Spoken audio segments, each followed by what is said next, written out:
Intertalk Radio, you're in to all things music.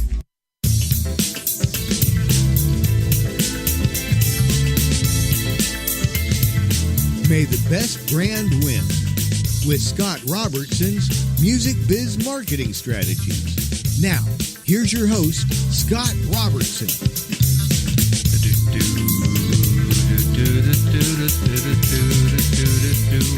Hey, everybody. It is Friday. Happy Friday. You are tuned to May the Best Brand Win on Intertalk Media, the undisputed leader in music biz talk.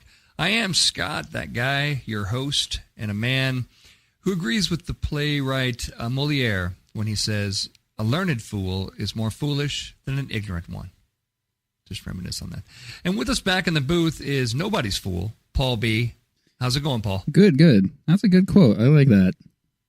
A learned fool. I like it. Hey, how is the so Comic-Con's? You guys are down by Miramar Air Force Base in the San Diego region. Yeah, we're safe and sound, protected by our powerful air defense from all the weirdos and creeps. I did have to go downtown this morning, and I was a little scared that I was going to run into a bunch of traffic but I was far enough from it, and luckily had parking and stuff. So I'm going to just stay out of that area, I think, as much as possible this weekend. Does it go all weekend? Yeah. I think it's Wednesday through started Wednesday and goes through Sunday. Very, very cool. Well, that's exciting. Always down for the San Diego area. A lot of people, a lot of questions going into Comic-Con with some of the superhero franchises. So that'd be interesting to see what they come back with. Do you ever go? I've been before, but I haven't been in the last few years. It gets crazier and crazier every year. Crazier and crazier every year. I like it. Well, cool. You guys are tuned to the big program. It is episode 92, which we're going to talk about influencer marketing a bit. But first, just a little bit about me. So I am a strategic marketing, branding, and public relations consultant. Run my own company called Robertson Communications right here in good old glorious Orange County, California. And if you want to reach me, I'm at Scott at robertsoncom.com or robertsoncom at robertsoncom on Twitter and facebook.com/robertsoncom on Facebook. I'm out there. You can find me. Sometimes people send me emails about what they like about the show. If something you like or something you disagree or you hate, send me that too. Why not? That's what I say. This show is all about marketing and communications, the fascinating and crazy world of that stuff. And this is episode 92, as I mentioned. And we are going to talk about. I call this episode Influencer Marketing Revisited. So basically, what are you going to do when the audience kind of doesn't trust you? And that's really true. I mean, if you look at your trust numbers for almost any company that you're working for, you can pretty well assume that the audience really isn't paying attention and probably doesn't trust you very much. But what you do when they don't trust you is you find somebody they do trust and you get them to sort of be your messenger. And this is known as influencer marketing. And it is pretty big business these days. Really, it isn't new. Public relations firms have been doing it for decades.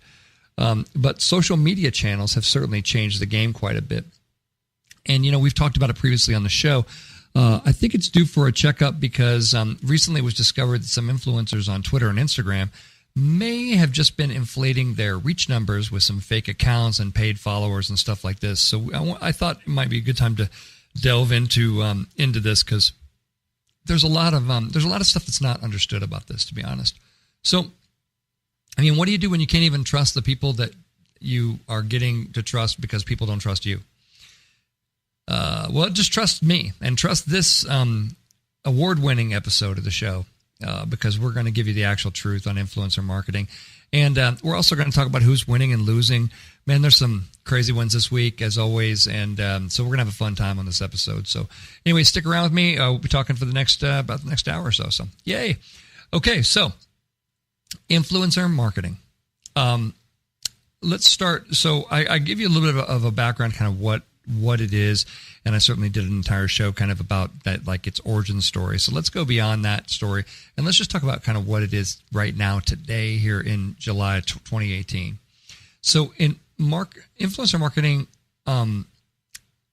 is sort of viewed with some skepticism, and it depends on what industry that you're in. Certainly, the fashion industry, the beauty industry, the food industry, more straight consumer things, they're seeing a lot more return on investment with influencer marketing. And, let's be honest, maybe not the most exciting story in the world with all of those products.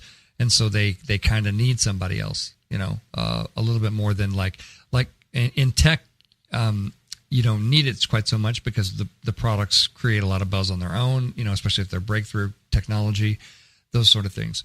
So, but did you know that based on a state of influencer marketing survey that just came out, they discovered that 62% of marketers pay flat fees to influencers for creating and publishing content. So, and close behind, 45% of marketers selected in-kind compensation as their method of payment. In-kind compensation, of course, is we give you stuff. We give you stuff, and you don't have to return it. So, when you're creating a compensation plan for influencers, obviously you need to you need to kind of figure that out as to how that's going to work. But one of the things I wanted to delve into before we sort of get into, because we could talk about the ethics of it, we could talk about, there's a lot of angles we could go into, but some people are really confused as to kind of what to expect. Get that question sometimes. What to expect if you're going to pay an influencer? Well, there is an interesting article, a bunch of interesting articles just came out, really driven by the fact that Twitter made an announcement that said they were going to cut down on fake accounts. And then, of course, they deleted like a million fake accounts. And then, obviously the influencers are usually paid by reach, right? So they have this many followers, and they used to kind of be compensated. And there's a cost per thousand model. Let's say you have 100,000 followers. Then they pay you, $1,000 for 100,000 followers, $2,000 for 200,000 followers, and that kind of thing. So obviously that model creates an incentive immediately if you're an influencer, and let's say in high school, and you can do basic math. Hopefully Common Core hasn't warped you too badly just yet, and you can still do basic math. And the basic math says this: if I faked about 100,000 more followers, then I would get another $1,000. Right. So that's what was happening. And there were people, it was one really funny quote that I read, and it said, yeah, instead of one brand thought they were getting, 14 to 17-year-old girls, and what they were getting instead were, older men from, Bangladesh and Pakistan. And, if you think you're getting, and basically these folks were masquerading as, 14 to 17-year-old girls, which, if you're a Pakistani or Bangladeshi dude, with your big bushy beard, and you identify as a 14 to 17-year-old girl, then I say Godspeed. But from a marketing standpoint, that's fraud. Let's use the F word. That is nothing short of full on pedal to the metal fraud. And, they shouldn't be doing that, right? I mean, obviously. So, I wanted to talk a little bit more about, there was an interview about, and I encourage you to check this out. It was called, speaking of fraud, from Digiday. And this was in late June. It was called Active Participation in Fraud, Confessions of a Former Influencer. And then basically this influencer anonymously talked to Digiday about this kind of, situation. And they asked the influencer, who has millions and millions of followers and gets paid, thousands and thousands of dollars by brands who are like, hey, we got to spend it on something. Here you go. And they asked this question, which I thought was a really interesting question to say, is the marketing real? And the influencer says, not really. He said, once I spent a little money promoting a post, trying things out, it got really good engagement, but, this guy, 98% were men in Bangladesh who were clearly fake profiles liking the pictures. And even when you pay Instagram, it ends up being fake engagement. I remember telling these PR agencies that would work with us that I didn't understand. Basically he was disclosing that this is how it's working, and the PR agencies didn't care, right? Because they're selling the same bull crap up the chain to their clients, and they're all sitting at a 3 martini lunch and going, look at all this engagement we're getting. This fantastic engagement. Oh, the next round's on me. Great. And they can mark up their billings, and everybody can be like, pretending to do marketing. In the world of actual marketing, not only, A, it's fraud. B, it's BS, and C, it's not going to deliver results. And at the end of the day, I don't care who you are. If you're in this business and somebody is writing you a check to your company to promote something, you may get away with that for a short period of time, but sooner or later, they're going to say, I don't see the cash register ringing, because the men in Bangladesh are not buying the beauty products. Although, from what I've seen from the photos, there's a need.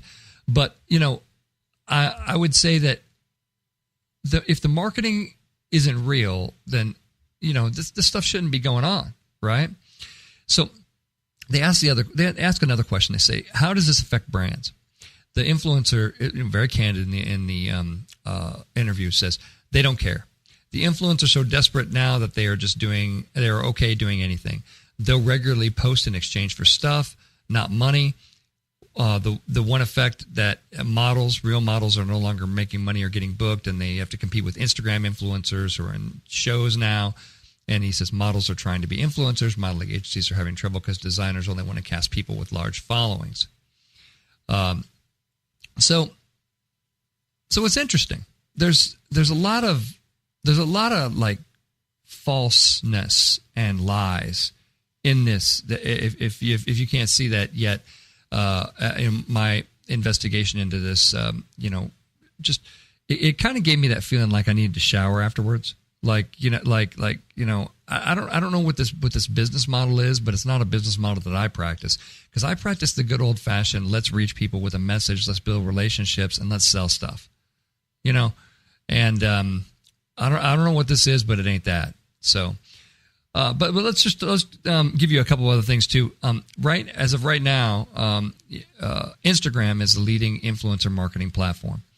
Of course, Instagram owned by your friend and theirs. Facebook, they have about 1 billion users worldwide, and it's the most popular platform. It relies on key thought leaders to boost a brand's message to a wider audience. So 9 out of 10 of worldwide influencers are using Instagram for marketing campaigns, more than they did a year ago. Instagram Stories, which is a feature that lets you string together several images and videos into a single post that lasts for 24 hours, is the second most popular feature that influencers use for sponsored campaigns. So the popularity of the social media platforms for influencer marketing kind of varies by region. Since Facebook, Instagram, YouTube, Snapchat, things like that are banned in China, then you have to use other stuff like, WhatsApp and, WeChat and stuff like that if you're talking China, which is kind of an interesting story. But, YouTube has more than 1.8 billion users a month, and marketers may spend $1.6 billion on Instagram influencer marketing campaigns this year.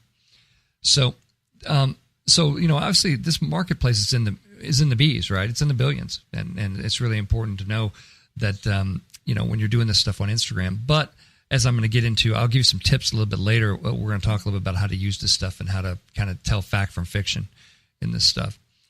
As is no surprise, there's planned to be a greater spend going on in influencer marketing in the next 12 months. 65% of multinational brands are aiming to spend more, and this is a boost to kind of our bid to kind of boost brand awareness, reach new audiences, improve brand advocacy. But it's very, very important. Despite the willingness to invest more in the space, this is interesting from a survey that just came out this week. Marketers will only do so where standards of transparency are met. Majority of respondents cited quality of followers as absolutely essential or very important by multinational brands. Credibility and reputation of the influencer are also critical for the vast majority. Now, of course, how do you measure, how do you rank credibility of an influencer? That's kind of important. Those are some key points to know about the influencers. But one of the most key things, we talk about transparency. So influencer marketing has caught the attention of the Federal Trade Commission, and they have something called the FTC's endorsement guides. FTC's endorsement guides, which are equally as exciting as you would imagine they're going to be, by the way. I mean, get ready for the fun. So you'll be reading the endorsement guides and kind of understanding and I encourage you to do that. If you're going to be endorsing anything, especially if you're going to pay an influencer, then you better darn well go through the checklist of the FTC and make sure you're on the right side of this. Very, very, very important. People have really gotten burned. So that's my first word of caution. Read, although they are, not thrilling, read the FTC endorsement guides on this stuff. Understand what you're talking about. Understand that there are other people watching. Although I did find this interesting. I wanted to, they had FTC as a Q&A, and they asked the question, are you monitoring bloggers? And the FTC says, generally not. But if concerns about possible violations of the FTC Act come to our attention, we will evaluate them case by case. Now, I get the FTC has that on their page. This is not true. They are absolutely monitoring bloggers. They absolutely have a file open on influencers. They are absolutely monitoring bloggers. Do not believe that for 1 second is what I would say. And the second word of caution, the last thing I want to leave you with, before we get out of this segment, is the fact that, when you tie your brand to an influencer, you're tied to them. So if they say, if they make if they slip in a racial slur in one of their YouTube videos, your company just made a racial slur. If they get caught doing something that's not with the brand values of what you're promoting, then you got a real problem. So make sure that you understand, both the, intent and the character and everybody that you're, going to be working with. It's just a real word of caution, because we see that mistakes can happen all the time. They can happen really publicly. They can blow up really, really fast, and they can become a huge, huge problem. So that's what we're talking about, influencer marketing today on May the Best Brand Win on Intertalk Media. Come on back. I'm going to tell you who's winning and losing this week, and oh lordy, it's a list. See you in a few.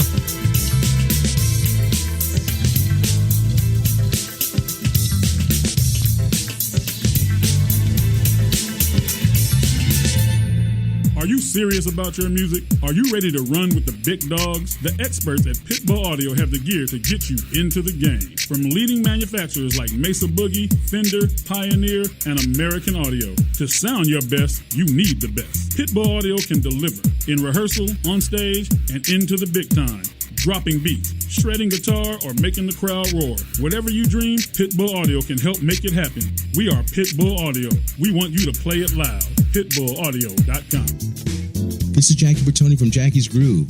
Come join me weekly on my journey through the music business as I take you behind the velvet rope, interviewing industry notables such as Al Di Meola, Michael McDonald, and Al Jarreau, to name but a few. Listen to their stories on being in the studios recording #1 hits and onto the stages throughout the globe. Allow me to be your music historian. You can hear me live every Monday at 2 p.m. and every Wednesday at 12 noon Pacific Standard Time, or 24/7 on jackiesgroove.com. Ready to get your groove on? Hi, I'm Tim Dolbear, the host of Sound Experience on Intertalk Radio. Each week, I talk with top professional audio engineers, producers, musicians, and the manufacturers that make the tools that we use in the studio each and every day. From capturing the perfect take to mastering your final release, and the tools and how the pros use them, we are going to dive deep into their process and learn from their experience. I look forward to you joining us each week on Sound Experience with me, your host, Tim Dolbear. Make this your vinyl night. I'm John J.R. Robinson, and every week, music creation comes alive through stories, experiences, and sounds when vinyl records filled our hearts and minds. My friends and I share our tips and techniques used in creation of iconic tracks for recording artists such as Michael Jackson, Eric Clapton, Quincy Jones, and Steve Winwood, to name a few. Vinyl has emerged hot, and the soul of vinyl defines art and passion which burns deepest at night. Tune in every Wednesday at 2 p.m. Pacific Standard Time on InterTalkRadio.com.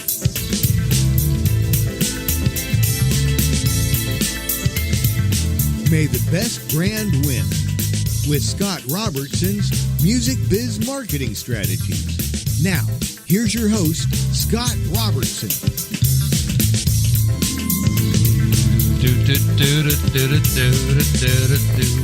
Hey, everybody. You are so smart.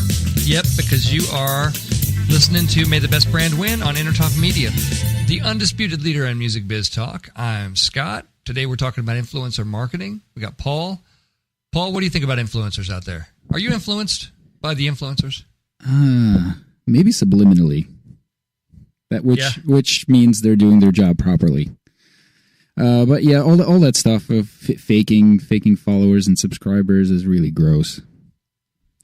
It is. It happens far more often than you might think, and there's definitely a lot of caution to be had out there. In the music products industry, we work with a lot of influencers, a lot of folks that have great guitar blogs, great guitar music blogs and vlogs and those kind of things, but I find them to be very ethical. I don't find them to be sitting there going, hey, we're not going to talk about this product. They don't have their hand out, like in some of the other industries like fashion and beauty and some of these other where they're just meeting the PR agency at the door saying, if you're not writing me a check, you can, go pound sand, Whereas a guitar blogger is going to be like, well, show me something cool and I'll talk about it. You know what I mean? Mm-hmm. I guess it probably self-regulates better in fields where there's a natural passion for the subject where you wouldn't be ready to bastardize it for money. Correct. Although musicians are very quick to bastardize anything for money. That's true. In my experience. But anyway, I'm just going to say we're going to come back. I'm going to give some tips in segment 3 about how to effectively work with influencers. But for now, let's talk about who's winning and losing this week in the world of marketing. We got to start with MGM Resorts International losing big time. So MGM Resorts International this week sued more than 1,000 victims from the Las Vegas mass shooting, denying any liability. The hotel chain, which owns Mandalay Bay Casino, claimed in a new lawsuit that it has no liability in any of the injuries or deaths in the October mass shooting in Las Vegas. Basically, this happened during the Route 91 Harvest Festival, and they argued that its security vendor took all necessary precautions approved by Department of Homeland Security for protecting and responding to acts of mass injury and destruction. Furthermore, they had this little gem in their communications, which said the victims, this is what they said to the victims. They were inevitably injured both because Paddock, the shooter, fired from his window and because they remained in the line of fire at the concert. So if that sounds like they just blamed the victims for getting hit by the bullets, by standing in front of the bullets, that is correct. That's what that means. That statement, and this is a level of stupid that I have yet to experience, by the way, saying this out loud. But these lawyers feel that it is going to be in the best interest of this brand to blame the victims for stepping in front of the goddamn bullets. That's what they said, right? There aren't enough words for how stupid that is. There just aren't. It's losing in a level that I can't begin to tell you. I posted on Facebook this week, and then a couple of my lawyer friends said, "Oh, well, they're just trying to force a class action suit. It's a legal, thing. They're going to sue 1,000 victims so they can force them into a class action, and then they can take care of everything all at once with their insurance company." Great. Let's not flush the brand image completely down the toilet while we're doing that, right? Remember when we talk about working with legal, and we talk about the small courtroom and the big courtroom? What's the big courtroom? Public opinion. The small courtroom, which I believe, I will always say is a very important courtroom. It's very important to for any business to be able to win in the small courtroom, but you don't do so at risk of losing the big courtroom. I am not a lawyer, but there has got to be a better way of handling this than suing the victims of a mass shooting and drawing the maelstrom of negative press that this attracts will cause resignations in the PR department like you will never have seen. I will guarantee you, and I don't know anybody that works in this company, but I guarantee you that there are people bailing out on this decision because they're like, I can't. My name can't be attached to this. I can't be attached to this stupidity, and that's what's going to happen. Just as I read the story, I honest to God couldn't believe it, and then I couldn't believe the fact that some people were actually out there defending it and saying, "Well, yeah, it's a great legal tactic." I'm like, lawyers, listen to me right now.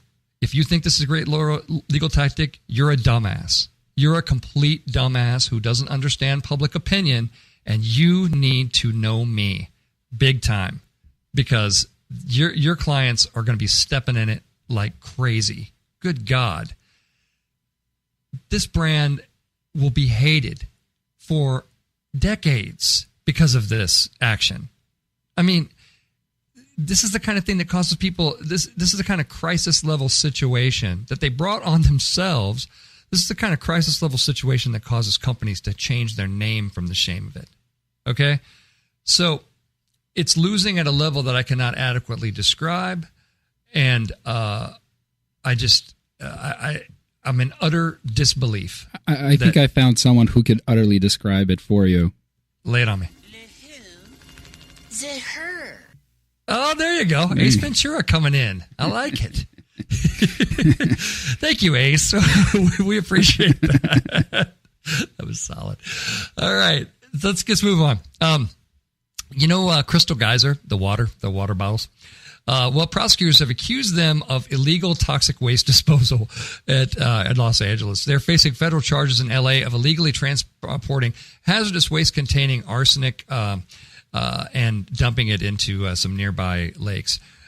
So this is why I put it losing, because you spend all this time creating this awesome brand image about Crystal Geyser. The name is crystal, like crystal clear, and you're trying to create this crystal clear feeling, and everything is pure, and everything's pure. And then you don't disclose or you don't dispose of your toxic waste the correct way, and now Crystal Geyser Alpine Spring Water is known as the company that basically is facing all kinds of charges and for dumping arsenic into I guess stormwater or a pond or something like that. It's losing. It's all kinds of losing. It's a great example. People in the marketing department, you'll get this. You do a fantastic job for years of building up a great brand, and it can just get flushed so fast with something like this. Somebody calls you up and goes, "Oh man, we just got indicted for not disposing of our wastewater," and it's just completely the opposite brand message that you would have said. I feel for those people, but dispose of your toxic waste the right way. Good God, yeah, that's what I say. Google's in trouble. Also, one more losing. Google just got fined over €4 billion for an antitrust violations, basically for illegal practices that seem to breach the EU antitrust rules. Now, 4.3 billion euros is $5 billion US, right?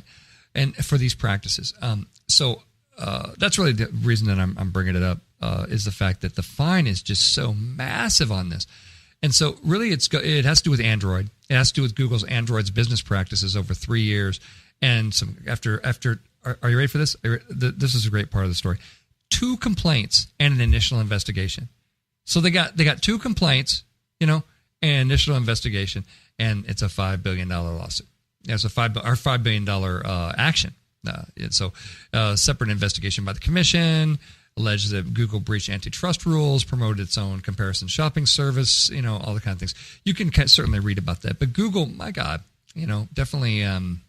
The thing about Google to me, because we're going to talk about privacy next week, and Google's a fascinating company to look through in privacy, because they, have created a lot of these visibility tools that allow people to kind of see people's behavior. and locations and all that kind of stuff. And like I said, we're going to get into privacy a bit next week with a lawyer. But Google their statements always remind me of like a small child. They're so excited and like optimistic about what things that technology can do that they never kind of stop to think about what they should do. They're a classic example. So that Jurassic Park logic that we've talked about for a while. Yes, we can make velociraptors. Oh, wow, they'll kill us. So there you go. Because I get their marketing newsletters, and they just have a completely blind eye to how people will actually use their technology. And it's just all like sunshine and roses, and it's like that's just not how people are going to use it. But anyway, that's an interesting one though. €4 billion. That's what I'm saying. You ready for somebody who's winning? McDonald's is winning. Absolutely. Free French fries today and every Friday all the way to the end of the year. Yes, you heard it here. You heard it a lot of places. But what's cool about it is that, there's an article about it by John Brand on Inc.com that talks about how McDonald's is teaching us all a brilliant marketing lesson. It's basically a promotion that runs all the way through the end of the year. And basically, you get your free French fries if you download the app and you spend at least $1 on other items. Then you get free French fries. Now, what's brilliant about about this, that's great, is first of all, they get a ton of PR for doing something, for giving away something for free, right? Something that they're okay to give away with, for free, because if you're going to go there, you're probably not just going to go, okay, free fries, and I'm not going to get like anything else. You're probably going to get a sandwich, a drink, a dessert, there's going to be something. So they're going to get some of that back. And then this is a fantastic way because they really want people to download the app. They want people to have this app, to download this app, to use it every Friday. There's all kinds of other deals on the app. I downloaded the app. It's like, you know what? I got a gig tonight. I'm stopping by. I'm going to get some free French fries. Absolutely. On this app? Yes, absolutely. There's just something about getting French fries for like the perception of getting them for nothing. That just really works for a lot of people. It certainly works for me. So remember last week we talked about the pay your age fiasco at Build-A-Bear? The free fries deal has no gotchas for the chain, or the customer, really. Just to revisit the Build-A-Bear kind of situation from last week, the thing I think that stuck with people about that was the fact that they just didn't really have like a make good on that, right? They just like shut it down. They apologized for it, said, hey, we're really sorry. But then all the people who stood in line and all these disappointed kids who didn't get their bears and all this kind of thing, it's like they never really like made good on their stupid, thing that was great and had a lot of great success. But I think that's an important lesson too, right? It's like if you're gonna if your event is awesome and go and is fantastic, but then you don't ever come back and like fix it, then that's going to damage the brand. They're always going to remember the time that they stood in line and little kids will be like, I remember the time I stood in line to pay my agent and I didn't get my bear, so now I'm ticked at you, that kind of thing, ticked at the store. So anyway, but I say go get your medium fries every Friday. That's what I say. I say download the app right now and go get your medium fries.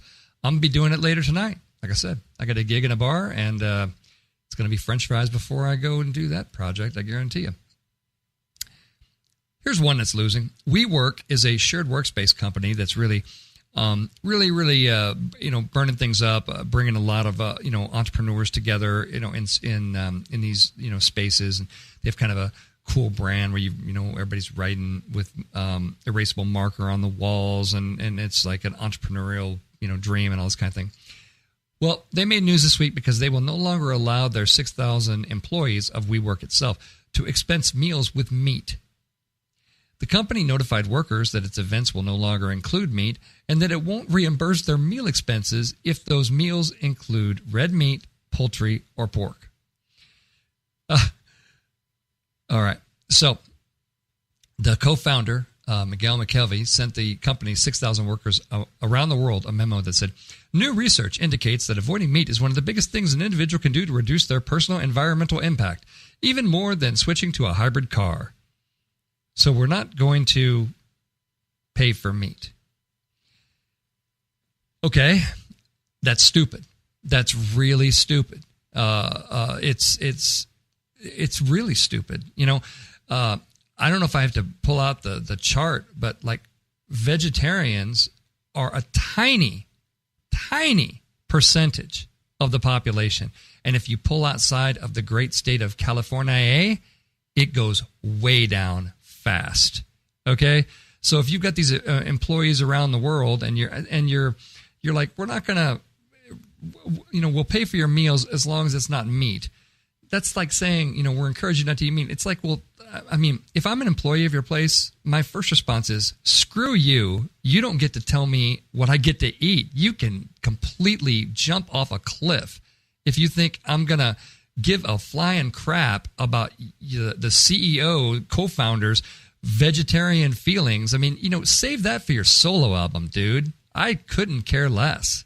That's just, to me as an employee, that's offensive. That's way across the line. And from a PR perspective, that's, when we talk about downside risk, we talk about upside potential and downside risk. That's a whole lot of stupid. That's going to draw a whole lot of bad press to you, right? For a whole lot of stupid reasons that don't make any damn sense at all. And then you're going to end up in a month retracting this, and I'm going to bring it up on the show again, and I'm going to say they had to retract this because they either got sued, some meat-eating group or something's going to sue you for violating employee rights. Get ready. You're in California, dork. Guess what's coming your way? Lawsuit.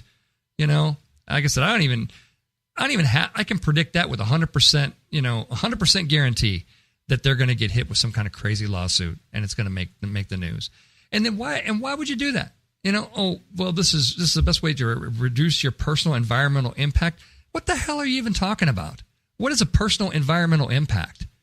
I mean, are we talking about stopping up the toilet? What are you talking about?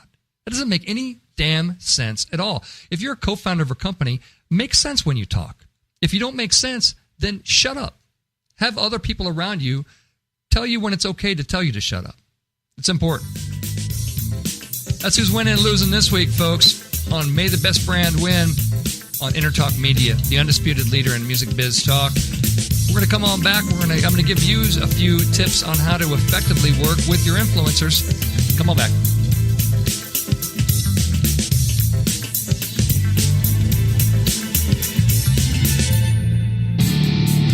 Hi, I'm Tim Dolbear, the host of Sound Experience on Intertalk Radio. Each week, I talk with top professional audio engineers, producers, musicians, and the manufacturers that make the tools that we use in the studio each and every day. From capturing the perfect take to mastering your final release, and the tools and how the pros use them, we are going to dive deep into their process and learn from their experience. I look forward to you joining us each week on Sound Experience with me, your host, Tim Dolbear. Are you serious about your music? Are you ready to run with the big dogs? The experts at Pitbull Audio have the gear to get you into the game. From leading manufacturers like Mesa Boogie, Fender, Pioneer, and American Audio. To sound your best, you need the best. Pitbull Audio can deliver in rehearsal, on stage, and into the big time. Dropping beats, shredding guitar, or making the crowd roar. Whatever you dream, Pitbull Audio can help make it happen. We are Pitbull Audio. We want you to play it loud. PitbullAudio.com. Make this your vinyl night. I'm John J.R. Robinson, and every week, music creation comes alive through stories, experiences, and sounds when vinyl records filled our hearts and minds. My friends and I share our tips and techniques used in creation of iconic tracks for recording artists such as Michael Jackson, Eric Clapton, Quincy Jones, and Steve Winwood, to name a few. Vinyl has emerged hot, and the soul of vinyl defines art and passion which burns deepest at night. Tune in every Wednesday at 2 p.m. Pacific Standard Time on InterTalkRadio.com. This is Jackie Bertoni from Jackie's Groove. Come join me weekly on my journey through the music business as I take you behind the velvet rope, interviewing industry notables such as Al Di Meola, Michael McDonald, and Al Jarreau, to name but a few. Listen to their stories on being in the studios recording #1 hits and onto the stages throughout the globe. Allow me to be your music historian.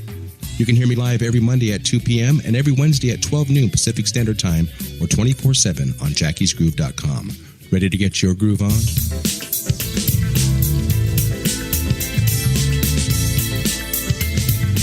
May the best brand win with Scott Robertson's Music Biz Marketing Strategies. Now, here's your host, Scott Robertson.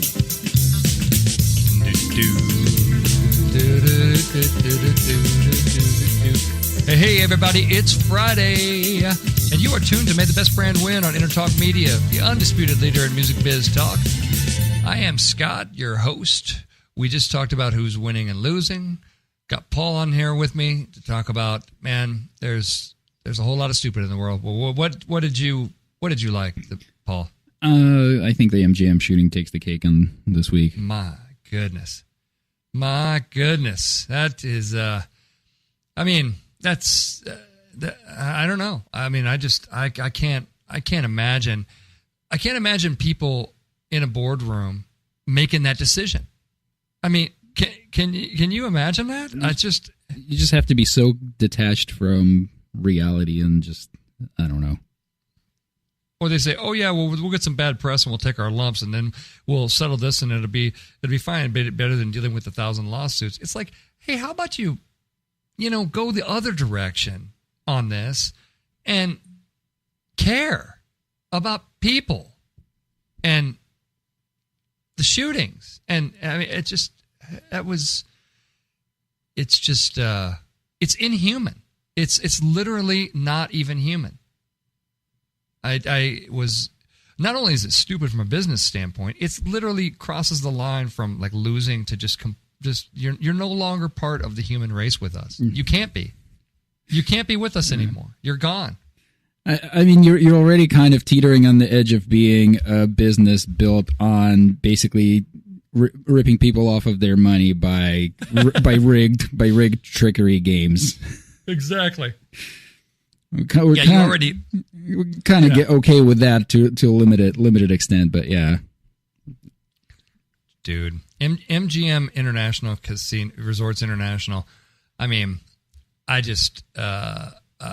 they must have, like, the entire PR department must have been out, and they snuck this thing through, because there is no one who does my job for a living that allows this to happen. There's no one that allows it to happen. It's just, there's no way to respond to it. There's no way to respond to this.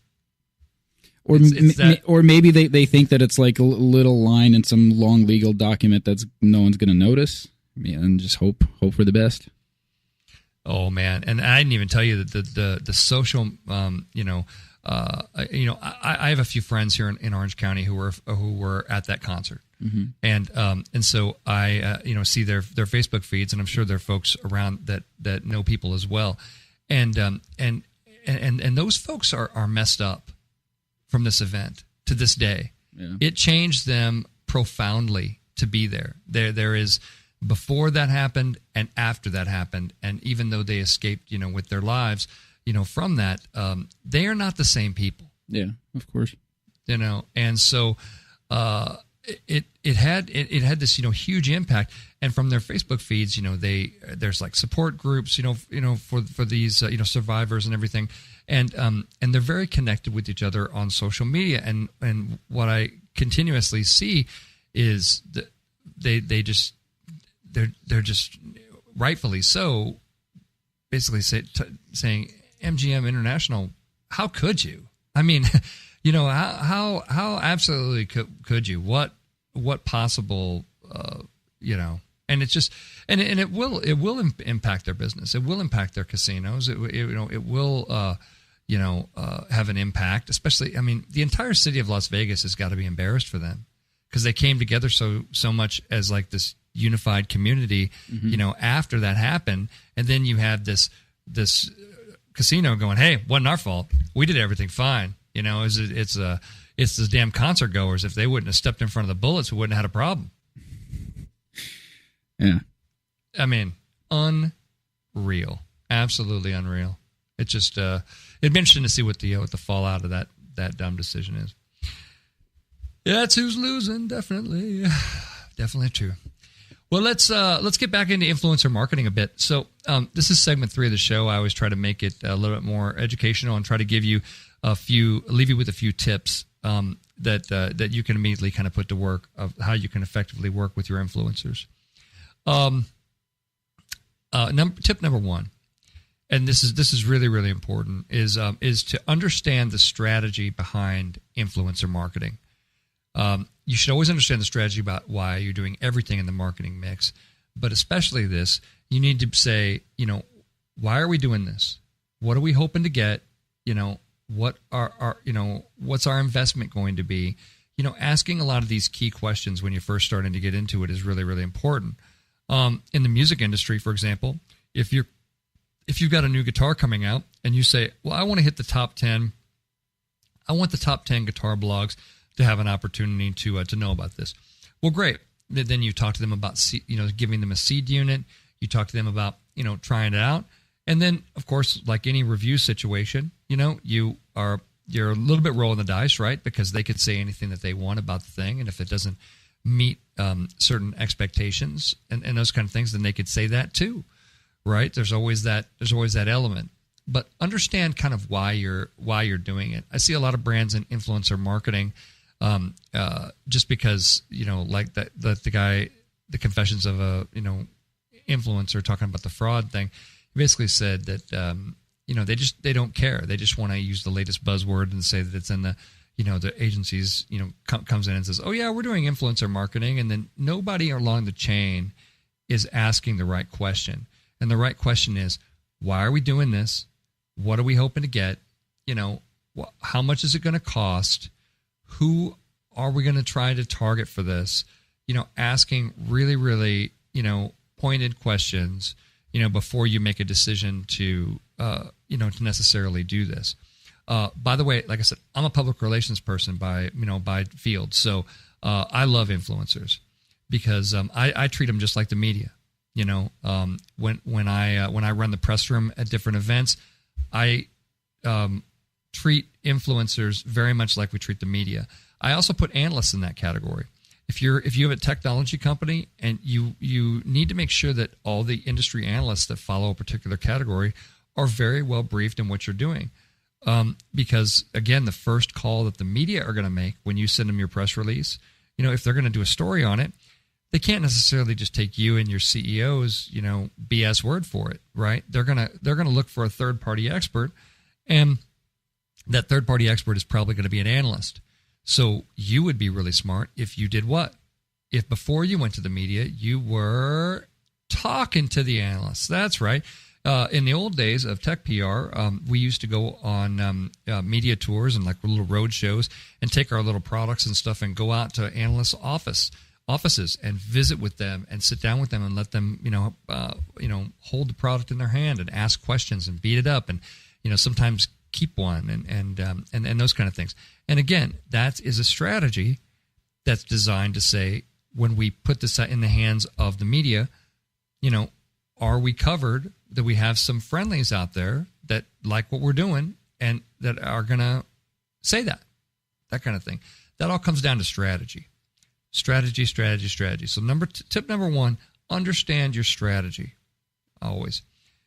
Number 2, when you got your list of influencers, whether it's from an influencer agency or your PR agency, or it's from you and your own research or whoever, really, really investigate them. Don't just visit their, YouTube channel, once and look at a video and go, yep, that's a person. They're breathing oxygen. Check. Got it. Check their tone, right? Make sure they mesh with your brand values. If you don't have time to do this because you're like, hey, Scott, I'm really busy. I've got a million different things.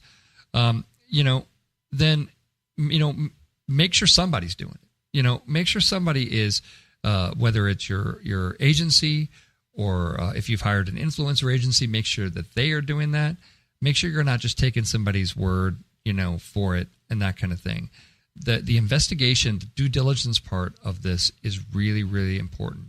You want to make sure that, again, that the tone is correct. You want to make sure that they don't, that they're appropriate. and obviously, and that depends on your brand values. You've got that brand value sheet that we talked about developing and that kind of thing. This is where you use it. This is where you look and go, do these influencers kind of resonate our brand values? And if they don't, even if they've got 1 million followers, then you go back to strategy and say, why would we be doing this? Why would be if this person is anti our brand values? I don't care if they have 1 million people in Pakistan, paying attention to them, acting like 14-year-old girls from the United States. The bottom line is, they have to match your brand values, and that comes from your research. Your research is going to be invaluable in this process. Make sure that you do it. Don't skimp on that part. Take some time. Do it. Watch all their videos too, if you can. Don't just watch, like I said, don't just watch one. And don't just, and also see what their audience is saying about them, right? The influencer might say, oh yeah, I've got a really good following and all those people kind of like me and this kind of thing. And that may not be the truth at all. They may have a bunch of people who subscribed to them at the beginning, but maybe they don't like them anymore, and they have these subscribers hanging out, but they're not active, right? So make sure, are we talking about somebody active? We're talking about somebody inactive, that kind of thing. Tip number 3, make sure you have an open dialogue with your influencers and set expectations regarding this relationship. I see this get broken all the time too. If anyone's reviewing your products, if anybody's reviewing your products, then they owe it to you to have a conversation about what to expect during that review. And we'll just put influencers in here for a second. So when we work with the media, we talk to the media and say, okay, this is what, we have no problem providing you a product. We have no problem, providing you with the, the documentation and everything that a consumer would have. And then you ask your questions and say, we expect you to review it fairly. If you have any technical issues, give us a call, give us a chance to, fix it or figure out what's going on, what you're experiencing. Because if a media person reports that there's a problem and it was just a problem with their unit, then they're not doing a service to their audience, right? There could just be an anomaly in one product. It could be a problem that goes across, a number of different products or product lines. But that all comes out when you're kind of setting expectations. Some people ask me sometimes, do we have a contract or a document with influencers? It depends. Depends on the nature of the relationship. There's nothing better than a written document. It doesn't have to be a contract that's signed by a notary public, that kind of thing, or stamped, with a stamp of approval. But having an email that says, we think you're going to do these 5 things, and in return, we're going to do these 5 things, that kind of thing. It's always nice to do that because then you can come back to it at the end and go, well, you did 4 of your things. We did all 5 of ours. Where's your 5th? That sort of thing. It's important. If you just do it in the realm of, well, we trust you and we think you're going to do a good job, then you can't ever go back and ask for the 5th thing, that kind of thing. So it weakens your ability to kind of negotiate. And especially, obviously, speaking of negotiation, if you're gonna pay, then obviously that's you may want to have a contract that spells out, here's what we're paying for, just like you do for an advertising insertion order or an advertising contract, or all these things come from that same thing. So, tip number 4, if you're gonna pay, make sure you're on the right side of the FTC guidelines. And then sometimes people will say, yeah, I know the FTC guidelines. I just thank brands for me. I go, thanks at Sunkist for, thanks at Sunkist. That is not correct, right? FTC looks at that and says, you could be thanking them for any number of reasons. But if Sunkist wrote you a check, then FTC is not going to be okay with thanks at Sunkist. They're going to be like, no. What you have to say is that Sunkist paid me this much money, on this date, to say, that you have to look through the guidelines and for each, it's complicated from here, so I can't do it simply. But make sure you're looking at the endorsement guide. Make sure you're following the FTC guidelines. And again, just because an influencer says they're kind of thanking you with a hashtag is not the appropriate you're not fulfilling what the FTC wants to see in its endorsement guidelines. Very, very, very important. And some influencers don't really know the FTC guidelines. They don't know the FTC endorsement guidelines very well. Send them a copy. Make sure they know. Send them a website. Yeah, it's terrible to read. I'm with you. But, better to be on that side of the line, right? Very important. Number 5, measure what you're getting from these folks. What are we getting? And I don't just mean, okay, they've got 1 million followers on Instagram. Great. What did that do for us? What did we see from that? Right? They have 1 million followers on Instagram, and they talked about us, and so we reached 1 million people. Did we reach 1 million people in Bangladesh? Did we reach 1 million people in the United States of America? Where did we reach 1 million people? Which people did we reach? Are we sure? Do we have a measurement report that explains kind of what we did? And then, of course, as I will always say in every measurement conversation, the true measure that a business is looking for, especially if you wrote a check for influencer marketing, is did we get the check back?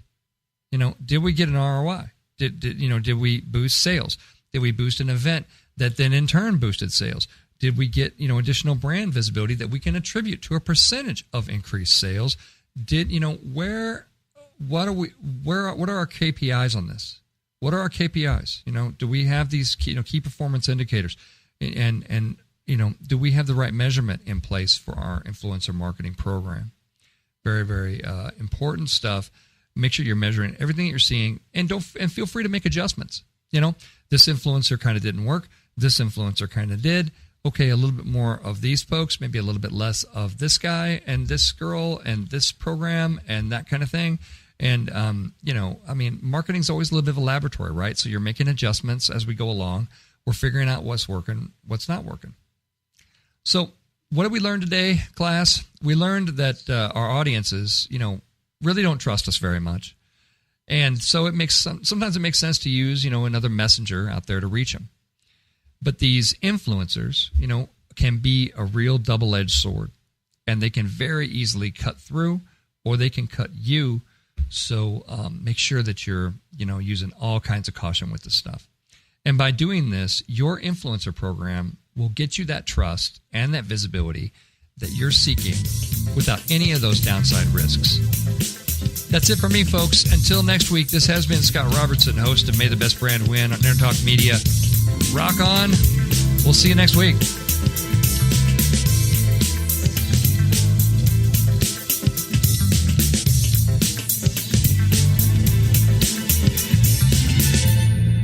You know what's all around you every waking moment of your life?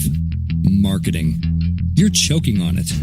I'm Scott Robertson, and when it comes to strategic PR, branding, and marketing, I've seen it all. And actually, I'm still seeing it because bad marketing never sleeps. Join me each week on May the Best Brand Win, right here on Intertalk Radio, and learn how to make the marketing for your brand unforgettable. Hi, this is Tim Dolbear from Eclectica Studios. I'm a full-time mixing and recording engineer. I work with Grammy winners, labels, and indie artists, using state-of-the-art digital mixing and restoration tools and the very best in analog gear.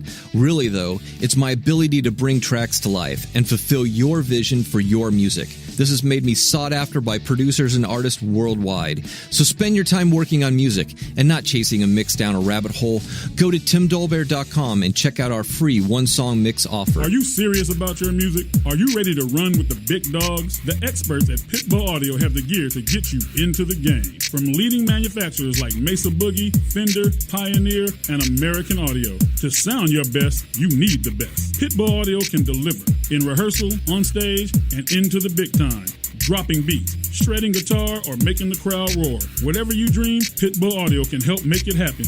We are Pitbull Audio. We want you to play it loud. PitbullAudio.com. This is Jackie Bertoni from Jackie's Groove. Come join me weekly on my journey through the music business as I take you behind the velvet rope, interviewing industry notables such as Al Di Meola, Michael McDonald, and Al Jarreau, to name but a few. Listen to their stories on being in the studios recording #1 hits and onto the stages throughout the globe. allow me to be the music historian. You can hear me live every Monday at 2 p.m. and every Wednesday at 12 noon Pacific Standard Time or 24/7 on jackiesgroove.com. Ready to get your groove on?